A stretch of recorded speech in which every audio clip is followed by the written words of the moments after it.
Hello everybody, hope आप सब अच्छे से होंगे। तो चलिए हम आज का टॉपिक स्टार्ट करते हैं। बहुत इंटरेस्टिंग टॉपिक है, रेयरली देखने को मिलता है पर बहुत इंटरेस्टिंग टॉपिक है और ये लाइफ थ्रेटनिंग भी है। ठीक है, तो इसलिए हमको ये मिस नहीं करना चाहिए और हमको ये आइडिया होना जरूरी है। तो आज का हमारा टॉपिक है, ये है बॉड कैरी सिंड्रोम। ठीक है, तो ये बॉड कैरी सिंड्रोम क्या होता है, आपको पता होगा कि हेपाटिक यानी कि लीवर पे कुछ वेन्स और कुछ आर्टरीज वगैरह होती हैं। ठीक है, तो हेपाटिक वेन में जाकर अगर कोई ऑब्स्ट्रक्शन हो जाए, ठीक है, यानी कि हेपाटिक वेन को ब्लड फ्लो करने में कोई भी ऑब्स्ट्रक्शन अगर कर रहा है तो उसको हम क्या बोलेंगे, बॉड कैरी सिंड्रोम बोलेंगे।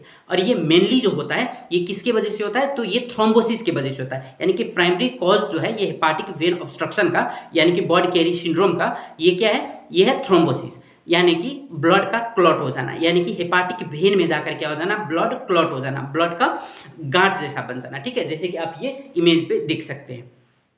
और सेकेंडरी कॉज क्या है, सेकेंडरी कॉज है कि कहीं से पे अगर एक्सटर्नल ट्यूमर या मास या लीजन है। ठीक है, अब लीवर पे ही जहाँ पर हेपाटिक वेन होते हैं वहाँ के आसपास में अगर कहीं पर बड़ा सा मास हो गया, बड़ा सा ट्यूमर हो गया, बड़ा सा सिस्ट हो गया, बड़ा सा लीजन कुछ भी हो गया, तो उसके वजह से अगर हेपाटिक आर्टरी को प्रेस करा यानी कि कंप्रेस करा यानी कि दबा रहा है, ठीक है, तो उसके वजह से क्या हो सकता है कि बॉड कैरी सिंड्रोम हमको देखने को मिल सकता है। ठीक है, तो और भी कुछ कॉजेज हैं, जैसे कि पहला तो होता है कि कॉन्जिनेंटल वेविंग डिसऑर्डर, यानी कि बचपन से ही वेन्स वगैरह थोड़ा पतला होना, वेन्स जो है वो थोड़ा नैरोइंग होना। ठीक है, ये एक कॉज हो गया।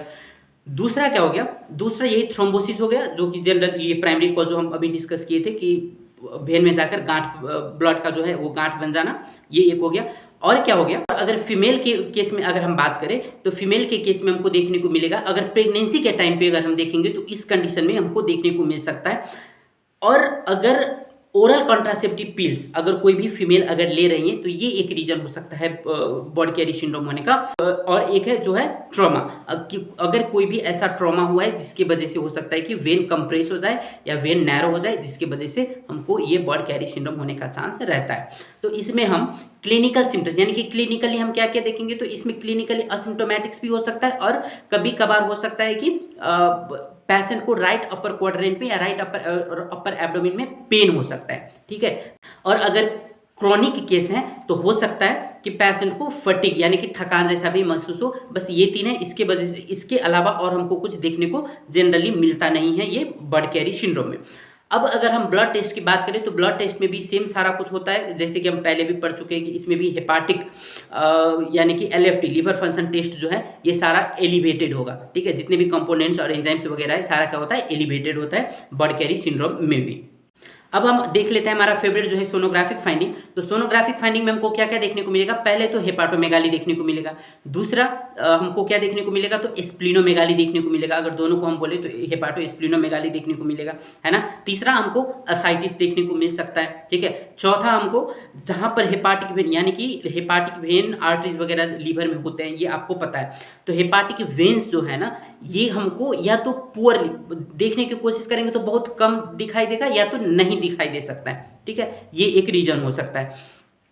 और जब हम ठीक से देखेंगे तो हमको हेपाटिक वेन में हमको थ्रोम्बोसिस यानी कि ब्लड क्लॉट हमको दिखाई दे सकता है। तो ये कुछ फाइंडिंग्स है जो हमको जनरली सोनोग्राफी में देखने को मिलता है।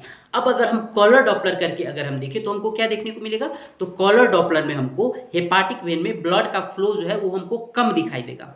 ठीक है, और हो सकता है अगर हम IVC इंफेरियर वेना कावा को भी अगर हम देखने की कोशिश करें तो हमको वो नैरोइंग दिखाई दे। ये ऑप्शनल है, हो भी सकता है नहीं भी हो सकता है। IVC नैरोइंग हो भी सकता है नहीं भी हो सकता है। तो ये कुछ फाइंडिंग्स हैं जो आपको देखने को मिलेगा ये बॉडी कैरी सिंड्रोम में। तो होप आपको ये वीडियो अच्छा लगा होगा। अगर अच्छा लगा है तो अपने दोस्तों के साथ शेयर करिए और हर एक चीज़ इस वीडियो का इंपॉर्टेंट है तो मिस ना करके फर्स्ट से लेकर लास्ट तक देखिए। ठीक है, और आपको ये इन फ्यूचर बहुत हेल्प करने वाला है, छोटा छोटा फाइंडिंग भी आपको फाइंड आउट करने में। तब तक के लिए देखते रहिए हमारा फेसबुक पेज, यूट्यूब चैनल और अपने दोस्तों को शेयर करिए और ये चैनल को सब्सक्राइब कर दीजिए। Thank you so much.